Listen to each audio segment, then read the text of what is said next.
What is going on, everybody? Welcome to Shoot the Gap, the IDP Fantasy Football podcast here at Fantasy and Frames. I'm your host, Jorge Edwards, and we got the full crew assembled for you like the Avengers. The Avengers are assembling.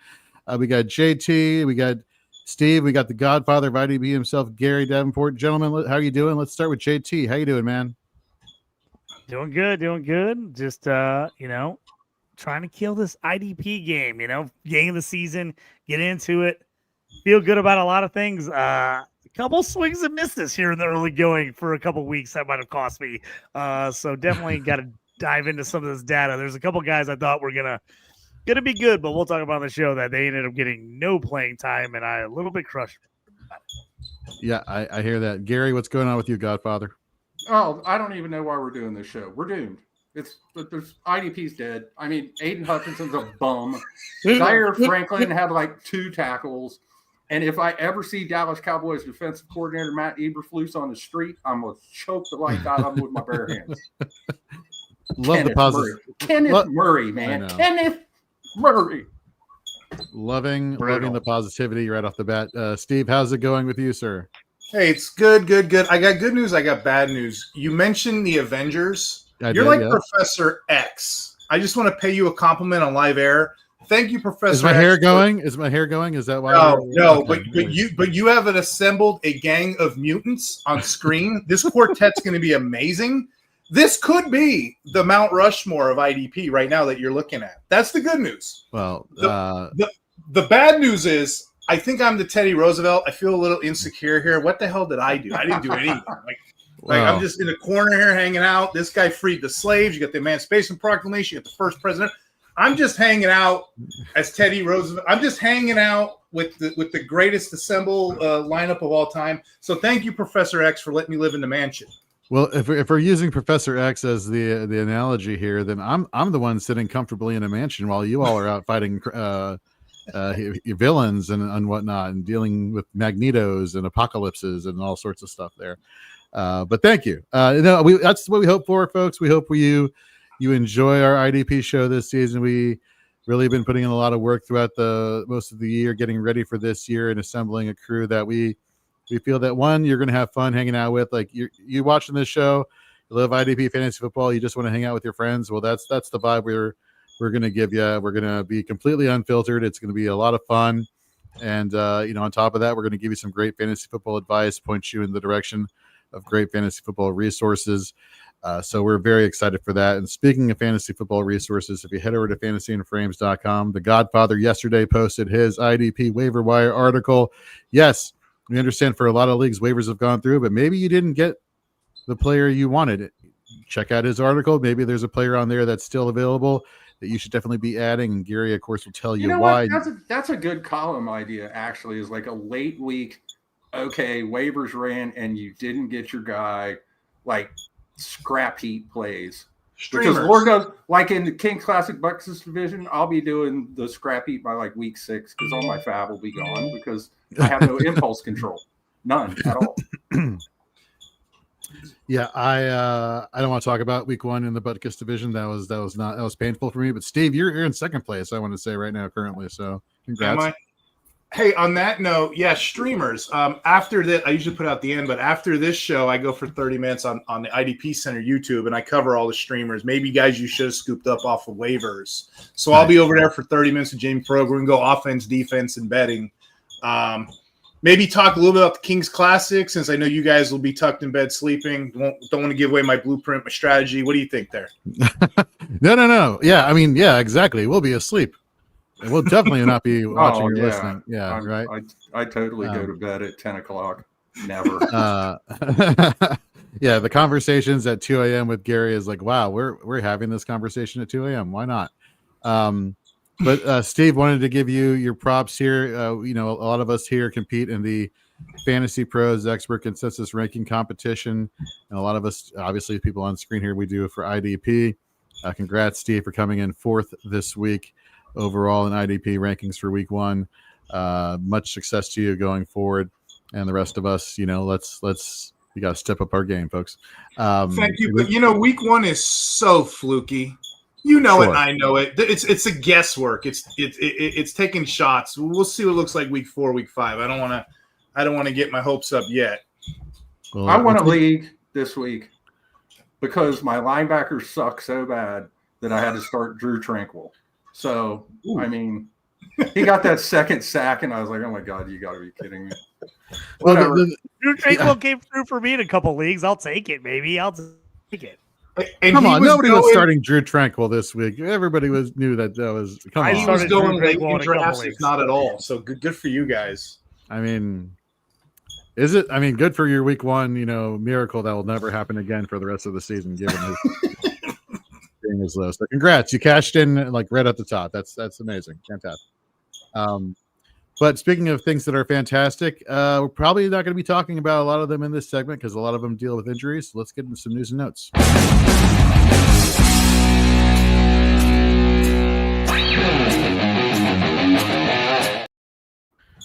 All right, let's jump around here. It's funny, when I was putting this list together, I was like going through player by player, and then as I was going down the list, I was like, wow, this is going from like least important, if you want to call it that, to like most important. I should have written this in the complete opposite order, but we'll just start with it the way it is. Safeties, Steelers safety Deshaun Elliott out multiple weeks. Versus injury occurred during the Jets game. The Steelers signed then Jabril Peppers the next day to take his place. Gary, you're laughing already at the Jabril Peppers signing for Pittsburgh. What are your thoughts on him for fantasy purposes, let alone for just the fact that they brought him in to be a replacement for? I think they brought him in as a body, to be honest. I think you're probably going to see Juan Thornhill and Chuck Clark, which Chuck Clark's one of those Freddy Krueger defensive backs who just will not. He just hangs out on the fringes of IDP, and then somebody gets hurt, and he winds up starting for a few. And Chuck Clark's going to be available everywhere. If there was anyone in the Pittsburgh secondary I would be targeting, it would be Clark. And the Elliott, that's so unfortunate. I had high hopes for him this year. It lasted a week. JT, I know you're hurting after that Elliott injury. Somebody that you and we both have been pretty high on, especially after his performance last season. To see this, cut short so early, right? I have him everywhere, so it's pretty brutal. I was expecting a monster year, especially when they traded Minkah Fitzpatrick. I'm like, oh, they're going to let him just roam and do everything. So this one hurts. I thought we were going to get a pretty good points out of him. Thornhill's been okay. I'm a little nervous about this secondary now, but I don't think any of these guys you're going to pick up are going to give you the points that Elliott was giving you. So I'd be nervous about getting any of these guys at IDP unless I'm just in a really deep league and need to add a body. Well, Steve, let's talk about a body who we thought, or at least a lot of us thought, was stepping into a very good situation in New England, coming over from Tennessee, talking about outside linebacker, edge rusher Harold Landry. Guy put on a show, didn't he? I mean, versus the Vegas Raiders this past week. Like, was his performance something that you were like, yeah, I kind of was anticipating something like this, or was it like, damn, I wasn't anticipating all that? Well, I mean, you always got to look at the competition you're playing too. You know what I mean? So I'm excited about Landry because he's always had that tackle floor. You know what I mean? What do you have, like 5 tackles, 3 tackles for loss? The sacks were what impressed me. So, yeah, he's your guy there. I know we're nursing that practice injury, what have you. But, yeah, Landry really, I wasn't expecting him to be one of the top leaders of the week. We'll put it like that. Yeah, I want to say for linebackers, he was Fantasy Pros' in points per game #1 overall for the week. Because he doesn't historically have a lot of pressures, but I know that's a Gary guy, so that might be a better take for Gary. But I knew the tackles were going to be there. The sacks, not so much. I wasn't expecting that, but who the hell ever is? The anti-Landry crowd always bags on him because his advanced metrics are great. Sacks, pressure, right, rush win rate, all that good stuff. He's got at least 70 tackles and at least 9 sacks in 3 out of the last 4 years. And the only year he didn't do it was the year he tore up his knee and didn't play at all. So I liked him a lot this year going over to New England. I'm not going to say I expected 2.5 sacks in week 1, but I have quite a few shares of Harold Landry, and one weekend I am not disappointed. Very nice. Seahawks fans might be a little disappointed, although it's early, with cornerback Devin Witherspoon held out of practice today due to a knee injury sustained in week 1. We should probably keep tabs on that, especially if you have him in leagues that require you to start cornerbacks. Reports out of Duval, did I say that right, County, or that rookie wide receiver / cornerback. I hope you said it wrong. They only have 6 fans, so who cares? Oh Lord! Wow. Sorry, Jags fans. Reports are that Travis Hunter will play more of a role on defense this week when the Bengals come to town. That's probably a smart idea when you got really good offensive weapons on one side. You need somebody to help try to shut them down, which I don't think he will have much success, but because he's a rookie and these are, Jamar Chase and T. Higgins, And the high premium they paid for him. That's like saying, hey, Michael Jordan, I know we just drafted you. We're going to have you come off the bench. You'll just catch the ball back to the game. Right, exactly. He wasn't exactly the cheat code that, a lot of us were thinking he was going to be, even though reports heading into week 1 were like, yeah, we're going to see him a lot on offense. And I'm sure that made people who invested first round picks in either startups or rookie drafts or redraft leagues this year a little nauseous, but it's going to be interesting to see how things pan out this week going forward. He caught half a dozen passes last week. So I mean, if you're in a PPR league, and I know his yards per catch was crap, but I think he had like 9.5 PPR points. You look at scoring in a lot of IDP leagues. If you can get 9.5 out of your defensive back, that's pretty good. And you got to think that's closer to a floor week than a ceiling week. So I don't know if that's the thing about Travis Hunter. None of us knew until we actually got here and games started to count, whether he was going to be a cheat code or just a guy or way overdrafted. And he may be a little bit of all of those things, but I don't think we can pass judgment one weekend. So to Gary's point, is he the second coming of the Messiah? No, he's not. But in those shallow leagues, like those really shallow leagues that are out there in the universe, the DL, LB, DB, hell, I'll put him wide receiver in my DB. I'll get away with that. That's good. Every other games, whatever. That's good. But our MFL leagues where you have to play him CB, right, Gary? That's like the kiss of death. There's places he's not even getting drafted. So I guess your context is going to matter, Yeah. No, that makes a lot of sense. Continuing on with injuries, we got Bears linebacker TJ Edwards still dealing with a hamstring injury that kept him in on Monday Night Football.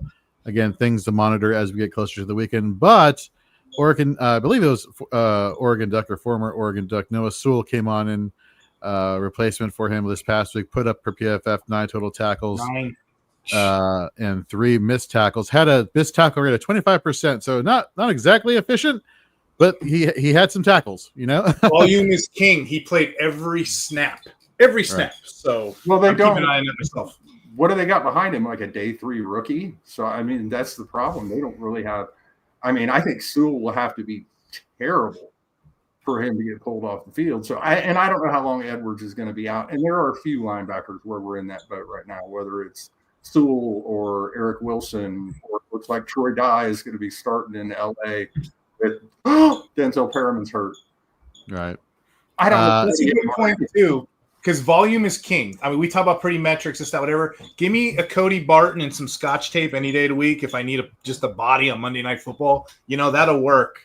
I like that Wilson guy, like you said. Wilson on the box snaps, he's only got 30%, whatever, if you just look at box snaps, if you want to do it lazy way. But soon as Blake Cashman got hurt, he played every single snap as the Blake Cashman role. It wasn't Ivan Pace, it was that guy. So those are some good little steals for your audience.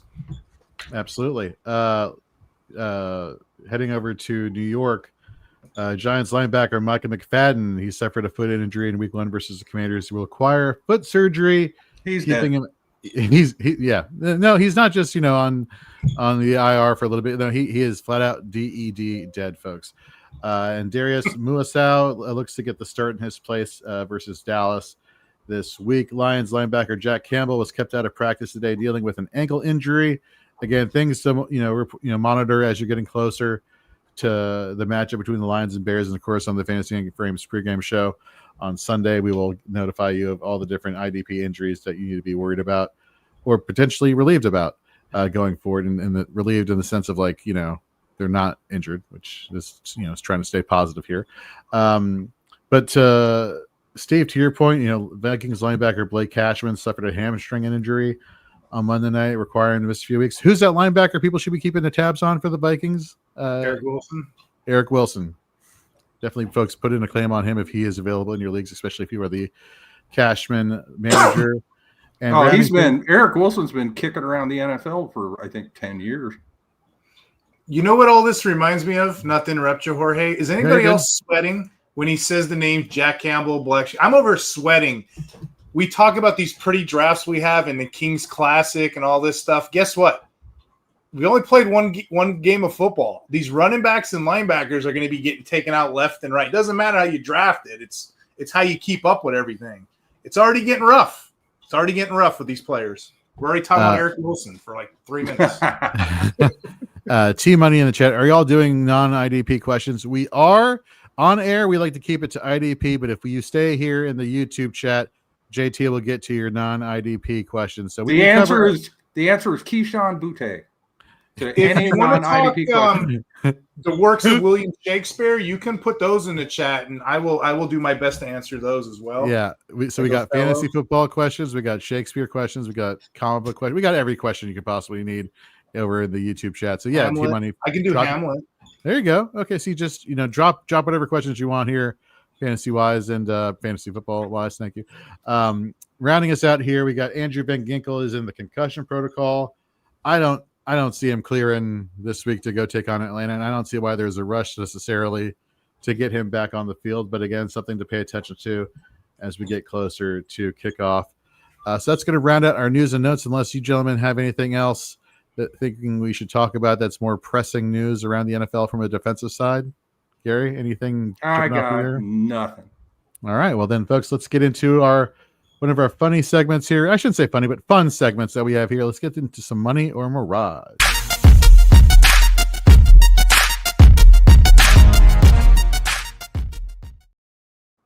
All right. So this segment, it's pretty cut and dry.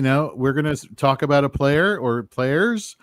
And we're going to tell you a little bit about what they did the past week. And we're going to tell you, is what they did money or mirage? And that, is it money in the sense that this is a example of things to come, or was it just a fluke one-off that we shouldn't be paying attention to? So let's get into the first money or mirage scenario. Henry To'oTo'o, linebacker for the Houston Texans, had the second most snaps at linebacker versus the Rams on Sunday for the Texans. But only posted 4 total tackles, yet he had a sack. He finished the day as the LB20, believe it or not, in points per game using Fantasy Pros IDP scoring. Money and Mirage is his fantasy performance this past week what we can expect from him going forward. Is that a money or a mirage statement? JT, let's start with you. For me, I think it's a little bit of a mirage here. I just think with the way the game worked and then being down the whole game, we saw a lot of running from the Rams. I'm not sure that he's going to get these types of tackles the rest of the way unless they're playing in games where they're down every game and everybody's pounding the rock against them. I think he's solid. I know the second linebacker outside Alshire was like the big question mark. Saw EJ Speed dead. What do you get, 5% of snaps? I mean, blah, that's awful. If you saw that coming, which we had said, like, don't take him this year, like it's a bad idea, stay away from him. I like him okay. I'm not buying that this is like what the whole season is going to look like for him. So for me, I think it's a bit of a mirage. We got Charlene Erickson in the chat. What's going on, Charlene? How you doing? Welcome to Shoot the Gap. We got some Charlene Erickson news coming out pretty soon here at Fantasy and Frames, but I'm not going to say anything right now, but Charlene has been a longtime supporter here of everybody here at the Fantasy and Frames family, so we appreciate you tuning in as always. All right, let's get to our second scenario here, Money and Mirage. Tyree Wilson and Malcolm Kuntz both played a similar amount of snaps next to Max Crosby for the Vegas Raiders this past week with a similar output. Both had a sack, both had a couple pressures, both had a couple tackles. Again, similar output. Money or Mirage. Both of these players will play in a rotation going forward, diminishing their fantasy value. Is that a money statement or a Mirage statement, Steve? So between the two, I'd favor Kuntz if I had to. Are they going to be in a rotation? Kind of, sort of. But, opportunity can still break one away. So is it a money or a Mirage is the question you're asking me. Yeah. I'm going to say money on Kuntz, Mirage on Wilson. That's just the way I play it. How about you, Gary? You concur with that? I agree pretty much 100%. We've already seen Kuntz 2 years ago, he put up 8 sacks, and I want to say it was either just under or just over 500 sacks. So we have seen his per snap productivity be high end. And that that he missed all of last year might have something to do with that rotation too. I think as we move farther into the season, you'll see more Kuntz and less Tyree Wilson, just because I think Kuntz is a better football player. But, I'm not the Patrick Graham, so. No, that makes a lot of sense. All right, let's go to our next winning Mirage situation. Will McDonald IV, which, first of all, I was expecting him to be good. I was not expecting that type of performance this past week versus the Steelers. Had 3 total pressures with 2 sacks. Money in Mirage. He is the only Jets defensive lineman you want on your roster for your fantasy teams. And yes, I'm talking about whether it is a DL only, DN, DT, and the reason why I'm throwing out DT is because of Quinnen Williams. Like, I don't care about Quinnen Williams. I don't care how good of an interior defensive lineman. You better put some respect on Quinnen Williams' name. Well, that's what I'm last week too. That's what I'm trying to get at. Is it a Money and Mirage statement that Will McDonald is the only Jets DL that you want on your roster, Gary? Mirage. I think that Jermaine Johnson has some value if you're in a deeper format. I think that Quinnen Williams absolutely has value if you're in a DT required format. Now, I don't think it's crazy to say that Will McDonald is going to be the most productive Jets defensive lineman. But no, there's a little more meat on that bone. Now, this week, which actually Will McDonald might be on a list for later, they play the Bills. So that's terrible. But moving forward, yeah. What about you? I think the key word there is only, right? The only one. These questions are tricky. Jorge, I don't know if you work for the Department of Motor Vehicles. But there's kids out there failing their driver's test that need to go to work. He works for the NSA. He's not allowed to say so, but he works for the NSA. All right, let's have some fun with this next Money Mirage question. JT, first. Oh, let me get to JT. JT, what are your thoughts here on this Jets defensive lineman situation? What are your thoughts here? Money Mirage. I think it's a Mirage. There's more guys I like there. I think this team is going to be a good defense. I love McDonald. He was one of my sleeper guys I liked coming into the season. I was trying to grab him everywhere. I think he might have just exposed what might be a long season for the left tackle for the Steelers, Broderick Jones. If he keeps playing like that, he's going to get embarrassed all year. McDonald was just showing him up. He looked great. I loved him. I think he's great. I think he's the best player as far as end rushers on this team. But I actually think this Jets defense is full of guys you want in IDP. You mentioned a name there that I may or may not be bringing up a little later. Shocker. I think JT. you would be. Yeah. All right, let's get to our next situation. Money Mirage. And this one, let's have a little fun with this one. Rookie linebacker for the Bengals, Demetrius Knight, had himself a day with 10 total tackles and finished as the LB17 in Fantasy Pros IDP scoring, tallying 15 fantasy points.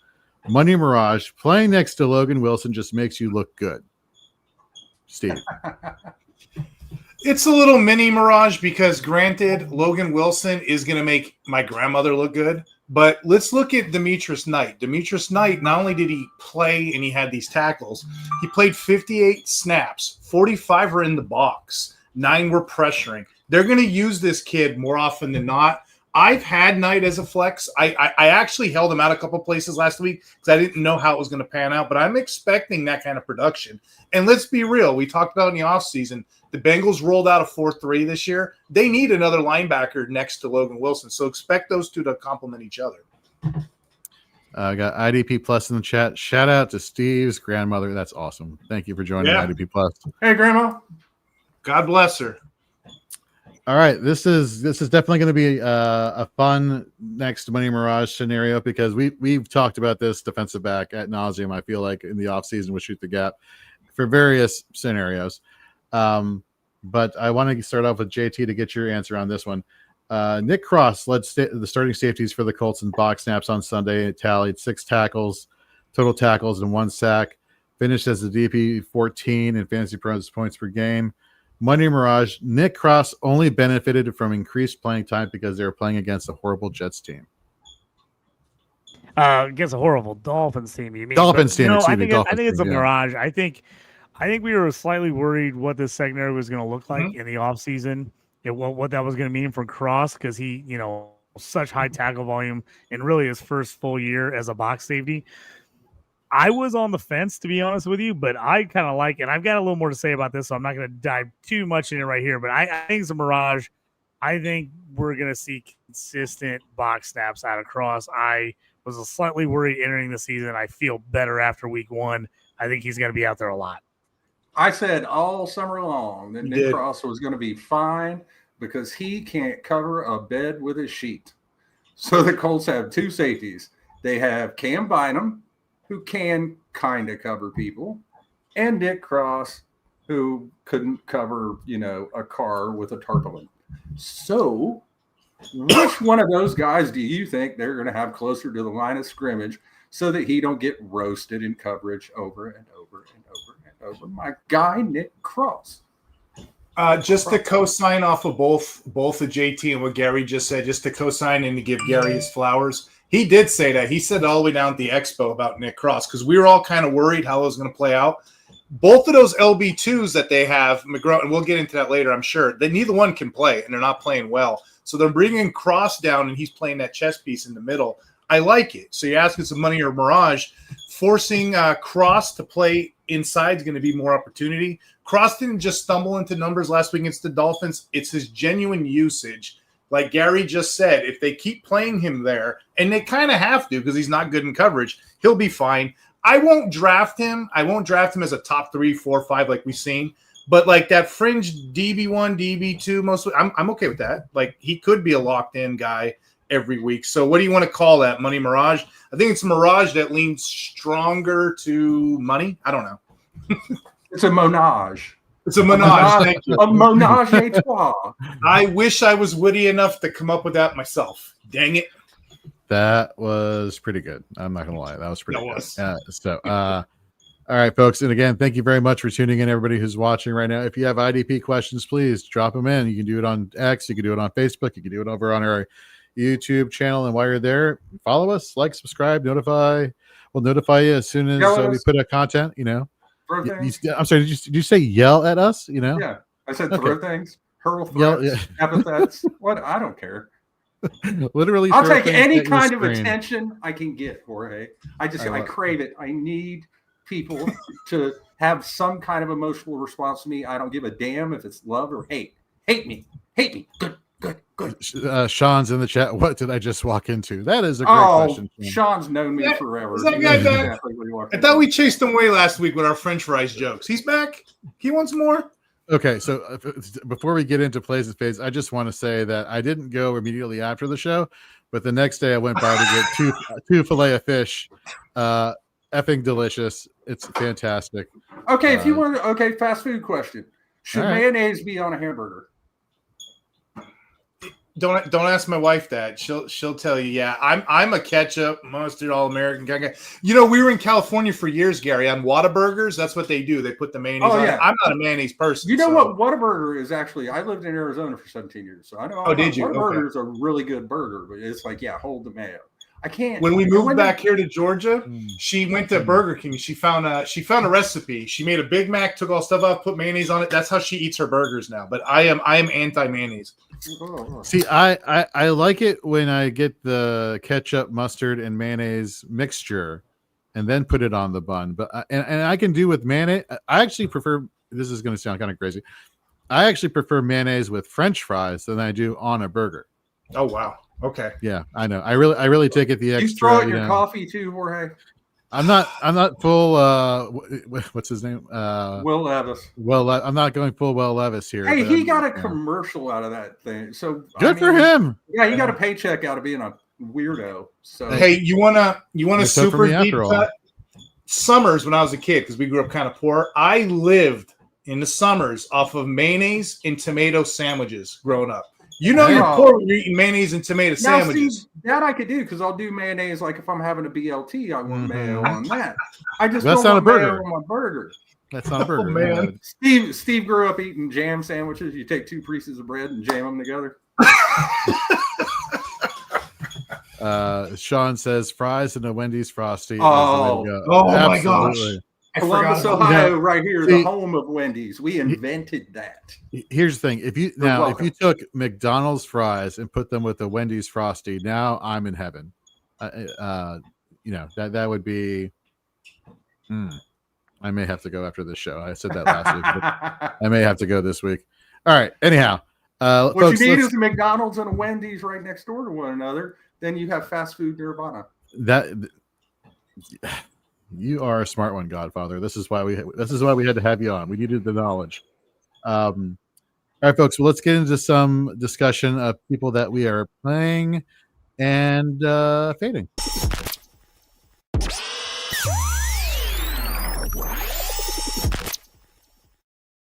So for plays and fades, very simple. Each of us are going to give you some plays. We're going to give you some fades at defensive lineman, linebacker, and defensive back. And of course, if we want to, we can divvy it up even farther into defensive tackle, defensive end, cornerback, safety. However we want to do it is how we're going to do it. So be ready for that. Now, of course, if you want to read about some more plays and fades from Fantasy and Frames, you head over to fantasyandframes.com tomorrow. Joe Harlow will be doing our plays and fades. Giving you 3 and 3 of each, as well as some DT and cornerback plays and fades, which you could read over at fantasyandframes.com tomorrow. Just slid that plug right in there. Well, you got slide. Just like sidling up like, are your legs tired? Because you've been running through my mind all day. Exactly. That's exactly what I meant. Thank you. All right, let's get into plays at defensive lineman. For me, my play is Boye Mafe, edge, Seattle Seahawks. Tasked JT with getting by offensive line Steve Broderick Jones this week, who allowed 3 sacks on Sunday versus the Jets. Mafe and his 23.8% pressure and coincidentally win rate should have no problem hitting home against the Steelers here with Broderick Jones protecting Aaron Rodgers' blindside. Anybody have any Mafe takes here, or JT? Are you kind of like, yeah, I know. Next, let's get off this. I'm in the point where I'm like, until I see Broderick Jones improve, which really this is really a big year for him. He's been bitching, wanted to play left side. They finally got him on the left. He's like, that's my more natural position. I don't feel right on the right. He's got to improve this year, because if not, that big contract, that second contract is going to go bye-bye for him. He's got to do something. That was not a good week 1 for him. And I tell you what, if you're going to be going against somebody and you say, hey, I want to take the defensive guy against the tackle, right now is Broderick Jones the guy you want to be going against. So you have to be a pretty bad defensive end for me not to probably want to take you against Broderick Jones at this point, to be honest. So I'm all in on this play. I think it's a good play until he proves it. I just think you just hammer it. You just keep hammering it every week. So you're saying that when they face the Browns for the first time this year and Myles Garrett, that my pants are just going to fly off of my body? I don't even know what they're going to do in that game. They might have to have Washington and Muth on that side helping him on a triple team to keep Garrett off of him. That sounds scary to me right now. As a Steelers fan, that sounds scary. As a Garrett owner in fantasy, sounds like he could absolutely tear it up. Oh, that series he had against Cincinnati last week, my goodness. 2 straight sacks and damn near got Joe Burrow got sacked 3 times in a row, and the third one wasn't Garrett, but he's who caused it. Just, oh my goodness. So you're saying Myles Garrett is good. That's good. Pants flying off my body. Folks, we really hope that is the imagery that you were hoping for, because you know what? If not, you got it in your head now. Oh my God! You know, I was. If you come to my OnlyFans page, I can show you. Can you imagine Gary had an OnlyFans page? No, I don't want to imagine he has an OnlyFans. Why would you? Why would you? I don't. Steve? Oh my God! All right, Steve. Let's carry this train going. Who's your play at defensive lineman? I can't no more. I was imagining him like an old music video where he like shocks himself, like 80s, 90s, like metal video where he like touches something and it's like shocks him, and the pants. How the hell am I supposed to follow this? That's what I was saying. And his beard just so huge. Like that's what I was picturing when he said. The question you have to ask yourself now is, am I wearing pants? No, we don't. We don't have to ask that at all. We could just stay completely away from it and talk about Steve's play at defensive lineman. I don't know if it's a play, but this is more of a public service announcement. So let me just tell you, Trey Hendrickson is going to murder the Jacksonville Jaguars. Let me say that again. Trey Hendrickson is going to murder the Jacksonville Jaguars. If you're Trevor Lawrence, maybe you need to double check your life insurance policy. Trey Hendrickson isn't just going to murder Jacksonville. He's auditioning for the next season of America's Most Wanted. I don't even know if that show's still on anymore, but that's what he's about to do. Trey Hendrickson is going to kill people. 41.7% win rate, JT, week 1. I say it again, 41.7. Half the time he is getting there. And then on top of that, a 22% pressure rate. Of all of this, put it all together, just like how Gary puts it all together on his OnlyFans page. His pass rush grade was a 90.2. I don't care who the Jaguars put out there. Trey Hendrickson is going to murder people, and it's going to be a crime, and I'm just letting the public know right now that is my play of the week. All right, JT, who's your defensive lineman play of the week? So I went a little off the board here. This one I think is deeper leagues, but I like what I saw. Dayo Adebango from the Colts, now on the Bears. They've been looking for someone to finally step in and get some kind of pressure to help out that secondary and linebacker crew who's been really good. They just haven't been able to get a pass rush the last couple of years. I liked this move in the offseason when they signed him. I was like, oh, this could be a really good spot because he was in a rotation in Indy, which really his numbers were pretty solid, but he just didn't see enough snaps. I love it because he led all Bears defensive linemen in snaps. He led them in pass rush grade. He was able to get home and get a sack.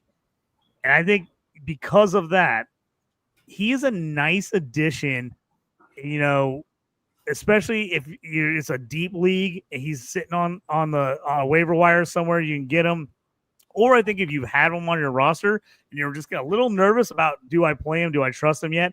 I do think he's worth getting into lineups now. I do think he's going to be a guy that's going to consistently get you some decent numbers. So I do like him. He's one of the guys. He looked a million times better than Sweat. I will tell you that right now. So if I'm taking a Bears pass rusher, he's the guy I want. All right, let's wrap it up here with the plays. Gary, who do you got for us? I'll keep it short. Kyle Van Noy, edge rusher for the Baltimore Ravens, relatively quiet in week 1 in a terrible pass rush matchup against the Buffalo Bills. Now he gets arguably the best pass rush matchup in the Cleveland Browns. Browns allowed 66 sacks last year, and Joe Flacco can't run nothing. All right, well, let's get into some linebacker plays. For me, it's Diane Henley, 8 total tackles, a TFL QB hit, plus a sack. That came out of nowhere last Friday versus the Chiefs in Sao Paulo. He had 14.5 Fantasy Pros IDP points. Just from tackle efficiency, perspective, he had 11.5 tackle efficiency, which isn't like great. I want to say the average tackle efficiency last year was 13%, but I really think we saw the floor from him in that regard. But what I was not expecting was the big play, was the quarterback hit and the sack, usage, or them sending him through as a rusher. That's just adding an extra dimension to his game, but definitely all in on Henley as my linebacker going forward. Steve, who's the linebacker that you want to recommend for this week? So it's going to be Carson Schwessinger, linebacker, Browns. We know who this is. The point being, 31-year-old Derrick Henry ran for 169 yards and 2 touchdowns, averaging 9.4 yards a clip against the Bills.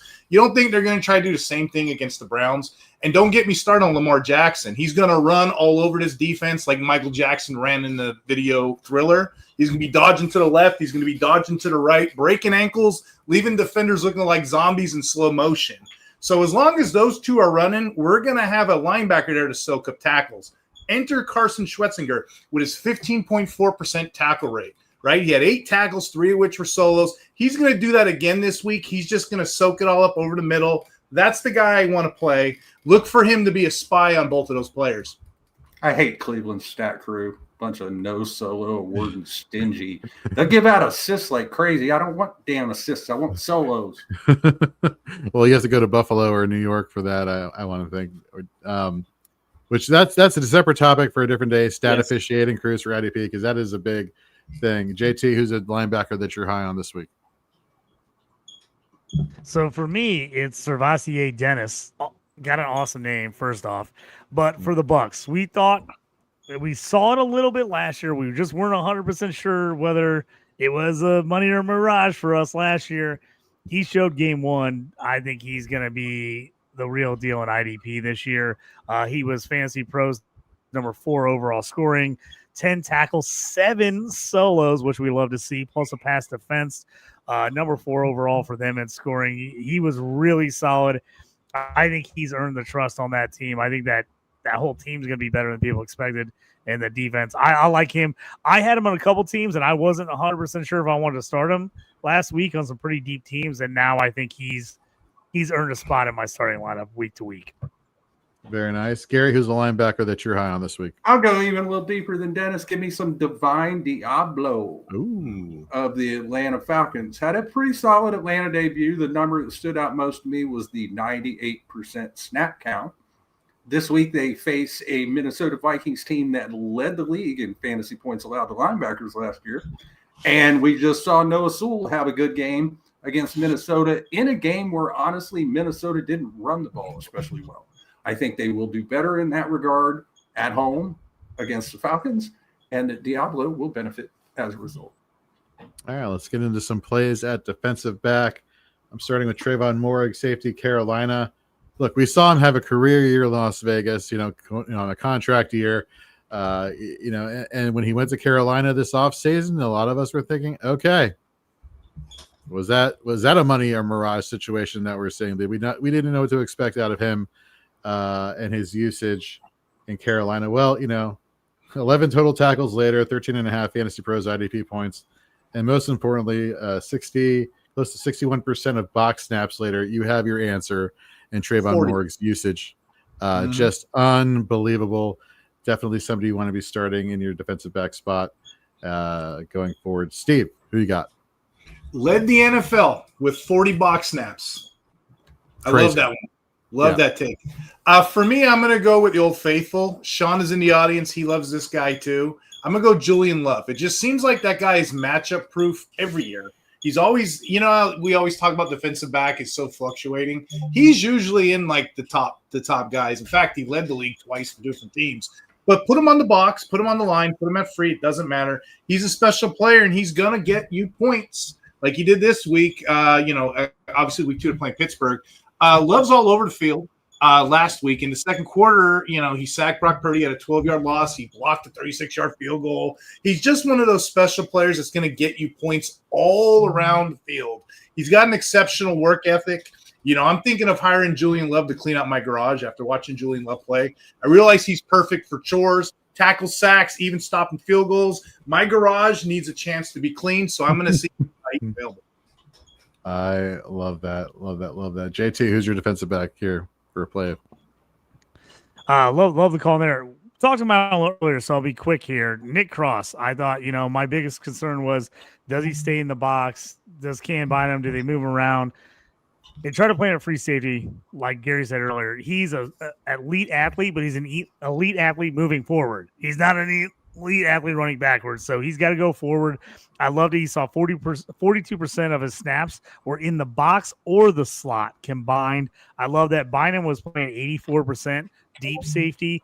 I love that. Then for Cross, that means they're locked and loaded on him. He only played 44% deep, 6 tackles, 4 solo, added the sack, which I think, they already defensively, maybe it was just because it was Miami week one, but he got a sack. Kenny Moore got a sack. It looks like they're going to mix stuff up a lot more defensively as far as blitzes and who they're bringing. So I am no longer nervous about Nick Cross. I am putting Nick Cross in my lineups. Very nice. And Gary, I know your favorite position here. Who's your favorite play for this week at defensive back? Well, you don't need me to tell you to start Kyle Hamilton. But this week, you also want to start battery mate Malachi Starks. The rookie first rounder is going to have his coming out party this weekend against the Cleveland Browns, who love to do bad things, like turn the ball over. I know that Joe Flacco's 2 interceptions last week were not his fault, really. They were tip balls. But that interception that is his fault, it's coming. It's inevitable. It's like death and taxes. So Malachi Starks gets an interception this week. I'm not going to go so far as to say it's pick 6, but he's going to get an interception and at least half a dozen tackles. Very nice. I was on the fence in the Listeners League, Jorge, about playing Starks this week. Ah. Gary just told me, Godfather, I'm putting him in the lineup. I'll put him in right now. Oh, so now you're dead. Nice. Love it. Death. Fantastic. Let's get into our fades here. Let's start with defensive lineman. I'll start with Lucas Van Ness, edge rusher, Green Bay. I see you with your 21.1% pressure rate, 4 pressures and 2 sacks. I also see you only played 53.7% of the time, and you were tasked with tackling with like the most rigid walking / running quarterback in the NFL, and Jared Goff. And tomorrow night, you're going to be going up against PFF's 6th best rated offensive tackle in Laramie Tunsil. Good luck with that. Sorry, Lucas Van Ness, you are being faded this week. Steve, who do you got? Yeah, I'm gonna fade Chris Jones for the Kansas City Chiefs. Only 5 sacks in 2024. Even a slower start. It continued week 1. We've seen him have 2 tackles. Now he's got the Eagles next. The Eagles' offensive line has been consistently ranked among the best, and this is the same unit that owned him in the Super Bowl. If you're starting Chris Jones this week, you're not making a lineup decision. You're more or less playing a game of hide and seek with the Eagles' offensive line already counting to 10. That is hilarious. JT, who's your fade this week? AJ Epinesa, Dunskies. I mean, until Joey Bosa gets hurt, only 31% of snaps this week, 0% win rate, 0% pressure rate, pass rush rate of 53.6, which wasn't even the worst on the team. Joey Bosa actually had a worse pass rush rate. He's unplayable. He's like one of those guys that's like on the edge. Like maybe you get a good matchup, you want to pay him, throw him in. Until Bosa gets hurt, don't even think about him. I don't even know if he's worth keeping on your roster at this point until Bosa gets hurt, because that is just, he's going to give you nothing. Gary, who's your faded defensive lineman? The aforementioned Will McDonald IV of the New York Jets. 2 sacks last week were great. Could have a fantastic year, but it ain't going to come this week against the Buffalo Bills. The Bills allowed 14 sacks all season long last year, and we're dead last in fantasy points allowed to edge rushers by a wide margin. They just don't give up. There are better options for you this week. You just give McDonald a nice little old McDonald on the bench. E-I-E-I-O. Nice. Let's continue on with fades at linebacker. I'm going with I'm being a Commander fan. I'm gonna fortunately shoot you down there, Frankie Louvu. As a strict linebacker, not somebody who could potentially be LBDL eligible. He doesn't have to tackle for. I think he was sent like 16 times to rush the passer last week. So it's Bobby Wagner, the off-ball linebacker that you want for Washington. Frankie Louvu from a strict linebacker. If he doesn't hit home on some of these edge rushes or pass rushes, then you're kind of left with a low tackle forward. You could do better than that this week. So fading Frankie Louvu. Steve, who are you fading this week? I just want to make a comment. JT said the word Dunsky a segment back. I haven't heard the word Dunsky since I was in junior high. Well, I'm Dunskied on 2 of these players. I'm going to say not 1, but 2. They both are LB2s of the Colts. One is Joe Bacci. The other one is Cameron McGrow. Both of them only got 22% of snaps. What are we doing? They're just rotating in. I'm done. I'm Dunskies with both of them. I'm not playing bocce ball anymore. I'm very kind because it's week 1. I'm not going to fire a player on my roster week 1. I'm not going to panic. But week 2, if you're still playing bocce ball like that, I'm going to cut you. You're getting a pink slip next week. Bocce, you're done. And for the audience at home that doesn't know what bocce ball is, it's a tiny ball you play in your lawn. Gary has that on his OnlyFans page. It's one of the first videos he ever done. So go ahead and look that up. You're very welcome. You're welcome, audience. Oh, wait till you see the outfit I was wearing while I bocceed my ball. Wow. Okay, JT, linebacker, Steve, please. I was going to say real quick, I was going to throw in Steve. I am begging ball, by the way. Chad Muma to get in there and learn the system quick. I want to see Chad Muma as LB2 for the Colts. I think he is so much better than the 2 guys I got in there right now. I just need Muma to pick up the system, and by week 4, he needs to be in there for the Colts. And to bring it all home, what we said in the beginning, who's benefiting right now? Nick Cross. I swear Gary's like Johnny Carson. He said this at the expo. He goes, dude, the guy's going to be playing all those LB snaps. You're like Johnny Carson. You're, Karnak the Magnificent over there? Magnificent. With the crystal ball. But yeah, I can't call it. I'll give him 1 more week, and then I'm dropping all the news. We'll see. All right, JT, who's your faded linebacker? I have not liked this guy since he got drafted. And then he kind of sucked me in at the end of last and I was like, man, maybe I've been too hard on him. Maybe he's gonna be good, and I should maybe jump on board. I decided that I all of a sudden was like in on Devin Lloyd. Well, that freaking took 1 week. 1 week of Devin Lloyd in 2025, and I'm out again. Oh, 34.4% snap share, 3 total tackles. Not only that, but it's not like Ventrell Miller stole his snaps. He only played 25% of snaps. They basically played one linebacker a ton of the game. I think this is trouble. I'm mad at myself because I didn't like him. I've never really liked him. I always thought he was like a fringe LB2, like maybe just because he was playing. And I always like Chad Muma better than them. I will say that. I was kind of selling myself on Lloyd in a few spots this year, and now I'm out again. I should have listened to myself originally. I'm out. Lloyd sucks. I'm out. All right, Gary, who's your favorite linebacker? Terrell Bernard, Buffalo Bills. Didn't really like what I saw from his role or his production last Sunday night against the Ravens. I know it's just one game, but he's got a bad matchup this week. Were it not for that fumble recovery on Derrick Henry, his IDP stat line would have been poo in week 1. And I'm in deeper leagues, you're probably going to be stuck starting him, but in shallower formats, there are going to be better guys available. All right, let's round out our plays and fades by talking about fades at defensive back. I'll start. Speaking of the Buffalo Bills, Cole Bishop, PFF's 10th worst rated tackling safety this past Sunday. It was more of the same from his rookie year. Just bad performance all around. I mean, the guy had a 25% missed tackle rate. Like, you have to practice to be that bad. Like that's just atrocious. It also didn't help from his fantasy side that Taylor Rapp had more box snaps than him, which is weird because isn't Taylor supposed to be the free and Cross is supposed to be the just doesn't make all sorts of sense. I'm out on the second-year player here for the Buffalo Bills. Steve, who's your fade at defensive back? Yeah, Jair Brown, a lot of people were not expecting the rookie Marquise Sigler to kind of jump in there and take his snaps. Brown only had 4% snaps, rolled a goose egg last week. While Sigler is the buy right now, he's probably the most underrated waiver pickup of the week. You can get him anywhere for like the box of donuts. You know what I mean?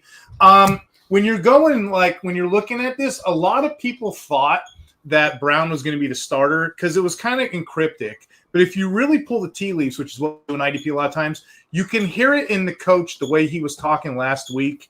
I won't put the whole thing here, but if you guys are interested in this, just go back to the interview that he did Wednesday when the coach was talking. He talked 10% on how good the player is, which is usually coach speak anyway. Then he talked 90% on how much Brown is always injured all the time. So if you just put 2 and 2 together, Brown never really had a shot at that job, did he? They were just gonna wait and see. They were gonna nurse it, and they were gonna see what they had in Sigler. Sigler actually got a fumble recovery too. So I usually expect my DBs to handle 91% of the snaps. So in his case, this is an easy one. He only got 4%. I'm fading him. I'm getting him out of lineups. I'm dropping him places. Speaking of Brown, JT, let's talk about how Brown cannot do something for you this week with your DB fade. Man, this one hurt me bad because I was kind of pushing him in the offseason. CJ Gardner Johnson gone from the Eagles. I thought Sidney Brown, the twin brother of Chase Brown, Bengals running back, would step in and be the strong safety, be that box safety for the Eagles. Everything said he was going to do it. He is coming back from a knee injury, so that was a little bit worrisome there on whether he'd step in. Man, that first game, if that's anything to come the rest of the season, there's just no way you can even roster him. 23% of snaps. The rookie Andrew Mukuba saw 83% of snaps over him. When he played, he was in the box, but he didn't play very much. This one hurts me because I have Sidney Brown in a ton of leagues. I draft him in a ton of spots and been holding him on taxi, waiting for this season for him to take over. And this was a big crush to me. At this point, unless you're in a super deep league, I don't even know if you can hold on to him. There's so many other guys you can drop him for that are getting, at least 65% snaps or 70% snaps. It's tough to hold on a guy with 23%. This one hurts me because I push hard. He was my favorite steal. I thought I was stealing him at the end of drafts. I'm like, nobody knows about him. I'm getting him late. Joke's on me. He didn't play at all. This one hurts. All right, Gary, who's your favorite defensive back this week? Shamari Connor, safety, Kansas City Chiefs. Ooh. Like what I saw from his role last week. Like the player. Just hate the matchup. Philadelphia was dead last in the NFC in fantasy points allowed to defensive backs last year. I don't know why that would change this year because it's not like they're going to roll out a different offense. Philly gives up points on the front seven. They don't give them up to defensive backs. So while I'm picking Connor up in several leagues this week, if I have another option, he'll probably ride the pine for one Sunday. Totally agree. I grabbed him off the waiver this week, and then I'm sitting him, even though I just picked him up just for everything that Gary said. All right, folks, so that's going to round out our plays and fades for this week, for week 2 of the fantasy football season here in 2025. Let's get into our last segment for today's show. Let's get into some sack lunch.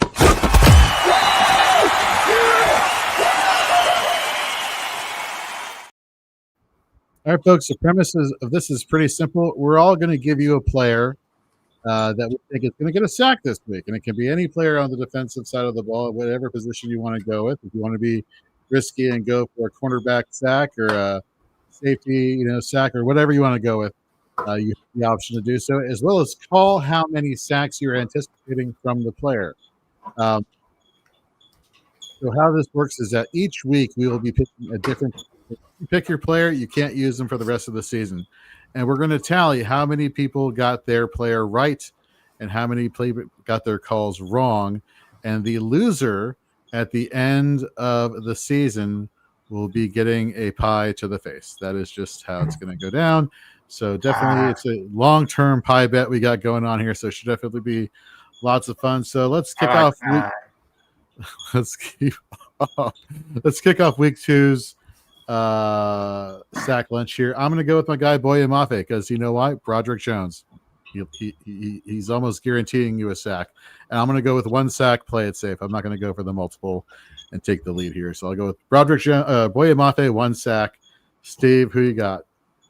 I'm going to take the easy way out here. Nick Bosa against the Cardinals. The Cardinals got, not the Cardinals, against the Saints. Spencer Rattler gave up 10 points, bad, erratic quarterback play against the Cardinals. So what do you think Bosa and the 49ers are going to do to him? So it's just simple math to me. So give me Nick Bosa. All right, JT, who you going with?